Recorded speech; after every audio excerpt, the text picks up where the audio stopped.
শিক্ষার্থী বন্ধুরা, তোমাদেরকে আমার চ্যানেলের পক্ষ থেকে জানাচ্ছি অসংখ্য শুভেচ্ছা। তো শিক্ষার্থী বন্ধুরা, আজকে আমি যারা 2021 সালে এসএসসি পরীক্ষা দিবা তাদের তৃতীয় সপ্তাহে অ্যাসাইনমেন্ট রসায়ন দিয়েছে।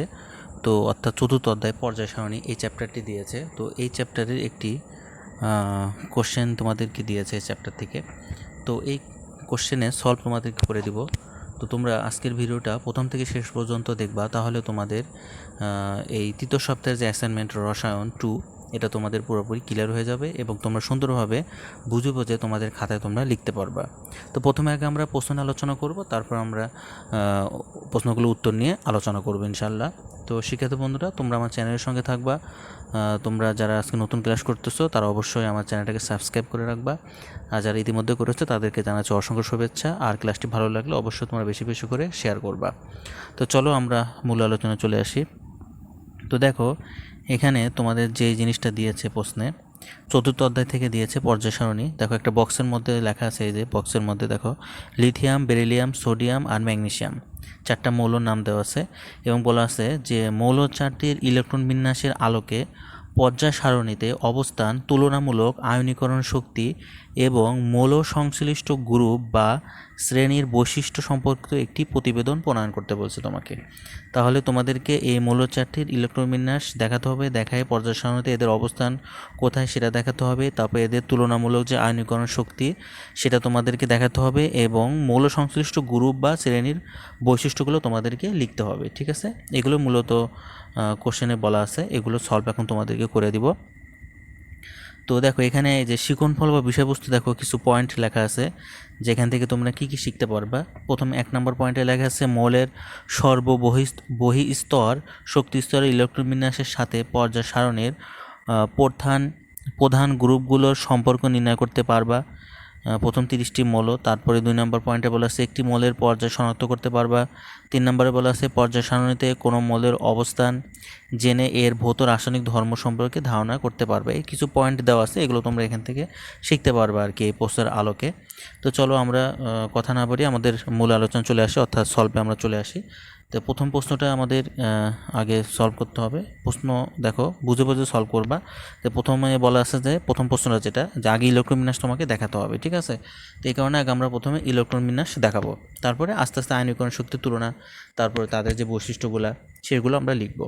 তো প্রথমে আগে আমরা যে জিনিসটা লিখব, যে দেখো এখানে লেখা আছে, দেখো যে ইলেকট্রন বিন্যাসের মাধ্যমে মৌলসমূহের পর্যায় সারণীত অবস্থান নির্ণয়। এই হেডিংটা এটা তোমরা দিবা, সুন্দরভাবে খাতার উপর দিয়ে এটা লিখবা।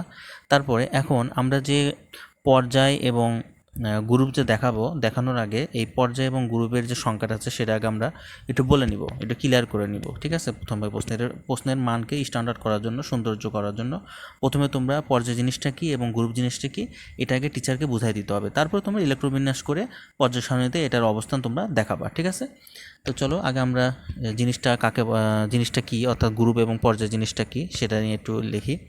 তো প্রথমে তোমরা লিখবা যে আমরা জানি কোনো মৌলের ইলেকট্রন বিন্যাসে সর্বশেষ কক্ষপথই হলো ওই মৌলের পর্যায় সংখ্যা, আর শেষ কক্ষপথে মোট ইলেকট্রন সংখ্যাই হলো গ্রুপ সংখ্যা।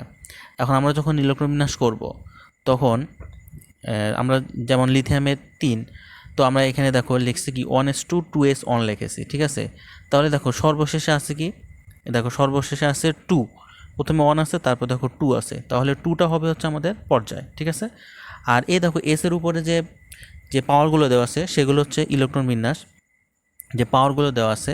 তো এই সর্বশেষে দেখো এসের উপরে আছে কত 1, তাহলে সর্বশেষে যে সংখ্যাটা পাওয়ারটা সেটা হবে তোমার গ্রুপ সংখ্যা, আর এসের আগে যেটা থাকবে যে সংখ্যাগুলো 1 2 বা যেটাই হোক সেটা হবে তোমার হচ্ছে পর্যায় সংখ্যা। বুঝতে পারছো পর্যায় সংখ্যা এবং গ্রুপ সংখ্যা কীভাবে তোমরা নির্ণয় করবা।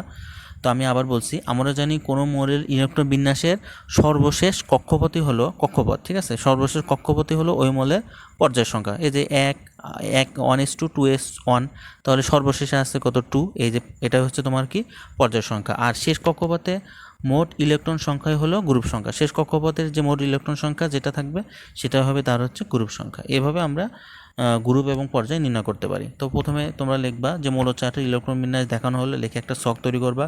ছক তৈরি করে প্রথমে মৌল নাম লিখবা, তারপর লিখবা ইলেকট্রন বিন্যাস, তারপরে লিখবা 3 নম্বর ধাপে পর্যায় সারণীতে অবস্থান। প্রথম দেওয়া আছে যে মৌলটার নাম হচ্ছে লিথিয়াম। লিথিয়ামের পারমাণবিক সংখ্যা হচ্ছে 3। তাহলে আমরা লিখব কি 1s2 ঠিক আছে। তাহলে এখানে আমাদের দেখো ইলেকট্রন বিন্যাস সর্বশেষ কক্ষপথে আছে একটা, তাহলে আমাদের এটা হবে গ্রুপ 1। আর দেখো এই যে 2 আছে সর্বশেষে সংখ্যা, তাহলে এটা লিখবো তোমরা হচ্ছে 2 নং পর্যায়ে, ঠিক আছে। সর্বশেষ কক্ষপথ 2, তাহলে এটা তোমার 2 নং পর্যায়ে। এবার বেরিলিয়াম দেখো, বেরিলিয়াম হচ্ছে 4 পারমাণবিক সংখ্যা, তাহলে আমরা লিখবো 1s2 তাহলে এখানে আমাদের গ্রুপ হবে কি 2, এই যে s2 আছে আর সামনে দেখো s2 এর আগে দেখো 2 আছে, তাহলে এখানে পর্যায় হবে 2। এবার দেখো সোডিয়ামের হচ্ছে পারমাণবিক সংখ্যা হচ্ছে 11, এটা আমরা লিখবো 1s2 2p6 3s1। তাহলে দেখো সর্বশেষ কক্ষপথ ইলেকট্রন আছে কয়টা, একটা, তাহলে গ্রুপ হবে 1। আর দেখো এই যে s1 এর আগে কত আছে 3 আছে, তাহলে পর্যায় হবে তোমার 3। এবার ম্যাগনেসিয়ামের পারমাণবিক সংখ্যা হচ্ছে 12, তাহলে আমরা এটাকে লিখতে পারি 1s2 2p6 3s2। তাহলে দেখো সর্বশেষ কক্ষপথ ইলেকট্রন আছে কয়টা, দুইটা, এই যে s2 3s2 2 আছে, তাহলে 2 নং গ্রুপ। আর s2-র আগে কত আছে 3, তাহলে আমাদের পর্যায় হবে কত 3। বুঝতে পারছো আশা করি। এবার আসো আমরা আয়নীকরণ শক্তির তুলনাটা দেখাবো। তো গ্যাসীয় অবস্থায় 1 মোল বিচ্ছিন্ন পরমাণুর প্রতিটি থেকে একটি করে 1 মোল ইলেকট্রন অপসারণ করে পরমাণুটিকে 1 মোল ধনাত্মক আয়নে পরিণত করতে যে শক্তি প্রয়োজন হয় তাকে বলা হয় হচ্ছে আয়নীকরণ শক্তি। তো তোমরা প্রথমে আয়নীকরণ শক্তির সংজ্ঞাটা দিবা, তারপর তুলনা করবা, ঠিক আছে। এবার আসো, যে কোনো পর্যায়ে আমরা পর্যায় সারণীতে যে কোনো পর্যায়ে যদি বাম দিক হতে ডান দিকে যায় তাহলে পারমাণবিক সংখ্যা বাড়ার সাথে সাথে কেন্দ্রে ধনাত্মক চার্জের সংখ্যাও কী হয়, বৃদ্ধি পায়। কিন্তু শক্তি স্তর একই থাকে, শক্তি স্তরে কোনো পরিবর্তন হয় না, শক্তি স্তর কিন্তু একই থাকে। তোমরা দেখেছো যখন তোমরা ইলেকট্রন বিন্যাসের ওই যে অরবিটালগুলো অঙ্কন করেছো তখন তোমরা দেখেছো যে কিন্তু শক্তি স্তর একই থাকে, যার কারণে নিউক্লিয়াসের আকর্ষণে পরমাণুর আকার ছোট হয়ে আসে, আস্তে আস্তে পরমাণুর আকারগুলো ছোট হয়ে আসে, ফলে ইলেকট্রন অপসারণ করতে বেশি শক্তির প্রয়োজন হয়। যদি পরমাণুর আকার ছোট হয়ে যায় তখন ইলেকট্রন ত্যাগ করতে কিন্তু বেশি শক্তির প্রয়োজন হয়। অর্থাৎ বাম থেকে ডান দিকে গেলে, অর্থাৎ বাম থেকে ডানে গেলে আয়নীকরণের শক্তি হচ্ছে তোমার কি হয়, বৃদ্ধি পায়। আবার যখন আমরা একই গ্রুপে যখন আমরা উপর থেকে নিচের দিকে যাব, নিচের দিকে গেলে দেখতে পাবো যে পারমাণবিক সংখ্যা বাড়ার সাথে সাথে শক্তি স্তরও কী হচ্ছে, বৃদ্ধি পাচ্ছে, ফলে পরমাণুর আকারও বৃদ্ধি পায়, যার ফলে ইলেকট্রন অপসারণ করতে কম শক্তির প্রয়োজন হয়। যখন পরমাণুর আকার বেড়ে যায় তখন ইলেকট্রন অপসারণ করতে বা ইলেকট্রন ত্যাগ করতে তখন কম শক্তির প্রয়োজন হয়, অর্থাৎ তখন আয়নীকরণ শক্তি কী হয়, হ্রাস পায়। এবার আমরা আসি লিথিয়াম ও বেরিলিয়াম এই দুইটা মৌল নিয়ে। লিথিয়াম ও বেরিলিয়াম একই পর্যায়ের হওয়ায় লিথিয়াম অপেক্ষা বেরিলিয়ামের আয়নীকরণ শক্তি হচ্ছে বেশি। আবার সোডিয়াম ও ম্যাগনেসিয়াম একই পর্যায়ের হয়, সোডিয়াম অপেক্ষা ম্যাগনেসিয়ামের আয়নীকরণ শক্তি কি বেশি, ঠিক আছে। লিথিয়াম ও সোডিয়াম একই গ্রুপের মৌল হয়, লিথিয়ামের আয়নীকরণ শক্তি সোডিয়াম অপেক্ষা বেশি। আবার বেরিলিয়াম ও ম্যাগনেসিয়াম একই গ্রুপের মৌল হয়, বেরিলিয়ামের আয়নীকরণ শক্তি ম্যাগনেসিয়াম অপেক্ষা বেশি। তাহলে আয়নীকরণ শক্তির ঊর্ধ্বক্রমটা আমরা এভাবে লিখতে পারি, beryllium greater than magnesium greater than lithium greater than sodium, এভাবে আমরা এটা লিখতে পারি। তো এখন আসো, গ্রুপ 1কে ক্ষারধাতু বলা হয়। আমরা জানি গ্রুপ 1কে কী বলা হয়, ক্ষারধাতু বলা হয়। নিচে এদের কিছু বৈশিষ্ট্য তুলে ধরা হলো, বৈশিষ্ট্যগুলো তোমাদের লিখতে বলছে কোশ্চেনে। 1 নম্বর বৈশিষ্ট্য, এরা তীব্র বিজারক প্রকৃতির হয়। 2 নম্বর বৈশিষ্ট্য, এরা খুবই সক্রিয়। 3 নম্বর, এদের আয়নীকরণ শক্তির মান কম। 4 নম্বর, এদের ইলেকট্রন আসক্তি ও তড়িৎ ঋণাত্মকতাও কী হয়, কম হয়। 5 নম্বর, এরা প্রকৃতিতে মুক্ত অবস্থায় থাকে না। 6 নম্বর, এদের গলনাঙ্ক কম এবং স্ফুটনাঙ্ক কম। 7 নম্বর, এরা নরম প্রকৃতির হয়, এজন্য এদেরকে ছুরি দিয়ে কাটা যায়। 8 নম্বর, এরা তাপ ও বিদ্যুৎ সুপরিবাহী। এবার আসো গ্রুপ 2। আচ্ছা, গ্রুপ 2 এর মৌলগুলোকে মৃৎ ক্ষারধাতু বলা হয়। এদের বৈশিষ্ট্যগুলো নিচে দেওয়া হলো।